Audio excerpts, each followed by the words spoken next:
What is one of your earliest memories of the Book of Jonah? Ah, Or maybe yeah, not at earliest. yeah, probably one of the earliest is being in the Sunday school. I don't know how old I would have been. Maybe it's like first, second grade, and of course the Oh felt yeah, board, yeah, yeah. right? And I remember the teacher turned her back, and there was the fish, and then there was the Jonah, and I knew where he was going to go. He needed to go inside, so I just hid the Jonah behind, Oh, right? nice. And then she's like, "Okay, what happened to Jonah?" I was being rambunctious at that point. Nice. That was one of those quick move to the little flannel graph and hide Jonah in the belly of the fish. Well, that's funny. I don't Yeah. remember a specific flannel graph of Jonah. We definitely used flannel graph when I Oh was a yeah. kid.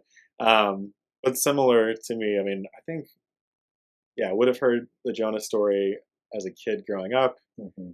And then I think, I forget if VeggieTales I think I was a little old to really like VeggieTales, but VeggieTales was definitely a thing. Pirates who don't do anything. The pirates who don't do anything. It's great. Okay, so that's how we interact with Jonah as kids. Yeah. What is good about that, and what is bad about that? Yeah. I mean, it's part of the right the reimagining the story, Mhm. and like I can think the fish captures a lot of imagination, right, when you're Yeah, young, including like I think of my own kids getting like little Sunday school things with the color of the picture of Jonah and the fish. yeah, It misses that in my estimation, this book is really about who is this God, mhm, and therefore who are the people who are called by this God to be. Like, what are they supposed to be like? But what is primarily, it's first and foremost about who is this God? mm, What is he like? And we encounter it. And I just feel like most of the time our children's stuff and even our adult stuff misses that. yeah, They're not fixated on God, they're fixated on other things. yeah, Yeah. yeah. That's so interesting. I think I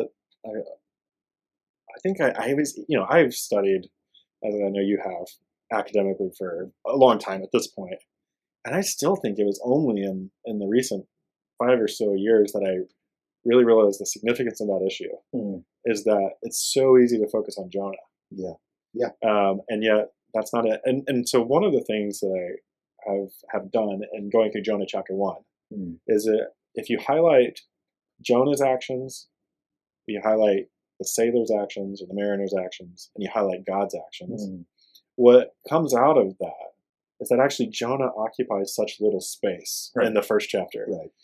and that there's actually so much about the sailors Right. in there, which just sort of reinforces this idea that something else besides a story about Jonah Yes. is at play, even though Yeah. Jonah obviously is a Yeah. very important character.